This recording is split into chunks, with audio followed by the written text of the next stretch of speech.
Hi மக்களே, railway தேர்வுல முந்தைய ஆண்டு கேட்கப்பட்ட ஒரு கேள்வி.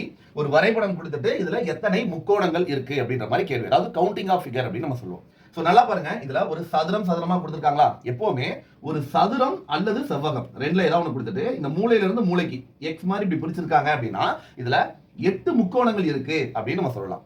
அதே மாதிரி இத மூணா பிரிச்சு நம்ம பார்க்கலாமா? அப்ப பிரிச்சோம் அப்படின்னா இதுல ஒரு 8 முக்கோணம், இதுல ஒரு 8 முக்கோணம், இதுல ஒரு 8 முக்கோணம். சோ மூவட்டா 24. 24ஓட முடிச்சிடலாமா? அதுதான் தப்பு.